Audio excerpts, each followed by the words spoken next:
இன்னைக்கு நம்ம உருவ குத்தி நிறுத்துகிற வாலிபனா இருக்கிறோமா? கூட்டிக் கொண்டு வந்து விட்டு சபைக்குள்ள சேதத்தை உண்டு பண்ணுகிற வாலிபர்களா இருக்கிறோமா? சபைக்குள்ள நீங்க பிரச்சனையை கொண்டு வந்து விடுறீங்களா? சபைக்குள்ள மாம்சத்தின் இச்சைகளை கொண்டு வந்து விடுறாயா? பிழையாமின் உபதேசங்களை கொண்டு வந்து விடுகிறாயா? இல்ல கர்த்தருக்காக எழும்பி அந்த அசுத்த கிரியைகளை உருவ குத்துகிறாயா? சபையே, சபை என்னும் போது தேவ சபையை மட்டும் நினைக்காதீங்க, நம்ம குடும்பமாகிய சபையும் கொஞ்சம் நினைவு கூறுங்க. கர்த்தருடைய ஆவியானவர் தெளிவாக பேசிக் கொண்டிருக்கிறார். ஒரு சில வீடுகளுக்குள்ள இன்னும் டிவியில உலகத்துக்குள்ள இருக்கிற அம்மோனிய ஸ்திரீகள், உலகத்துக்காரிகளை இன்னும் வீட்டுக்குள்ள கொண்டு வந்து விட்டு கொண்டு இருக்கிறீங்க. கொஞ்ச நேரம் தாண்டி டிவி பாக்குறேன், உனக்கு என்னடி கெட்டது கேடு, நான் இப்பதானே வந்து ஒரு படம் பாக்குறேன், ஒரு பாட்டு பாக்குறேன், ஒரு கிரிக்கெட் பாக்குறேன்னு சொல்லி உட்கார்ந்து கொண்டிருக்கிற ஆண் மக்களுக்கு சொல்றேன், நீங்க சாதாரண ஒரு காரியத்தை உங்கள் வீட்டுக்குள்ள கொண்டு வந்து விடல.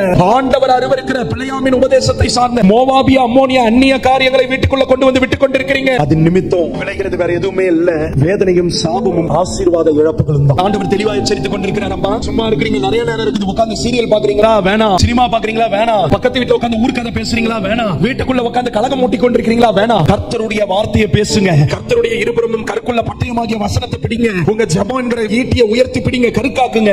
உங்க வீட்டுக்குள்ள இதுவரைக்கும் தொடர்ந்து கொண்டிருந்த வாத, வியாதி, கடன், போராட்டம், மரணம், பிரிவினை, இன்னும் என்னென்ன நஷ்ட கஷ்டங்கள் இருக்கோ அது எல்லாவற்றையும் உருவ குத்தி கர்த்தர் நிறுத்துவார். நீங்க உருவ குத்தாம வாத நிக்காது. அதுக்கு இன்னைக்கே கத்தி எடுத்து போய் என் புருஷனை குத்துற ஒரே குத்து. அந்த குத்த சொல்ல ஜபத்துல உருவ குத்து. ஐயா, உங்க ஜபத்துல நீங்க எழும்பி குத்தி பாருங்க, வாத நிக்கும். ஐயா, நம்ம சபைக்கு, நம்ம குடும்பங்களுக்கு விரோதமான வாத நிக்கும்.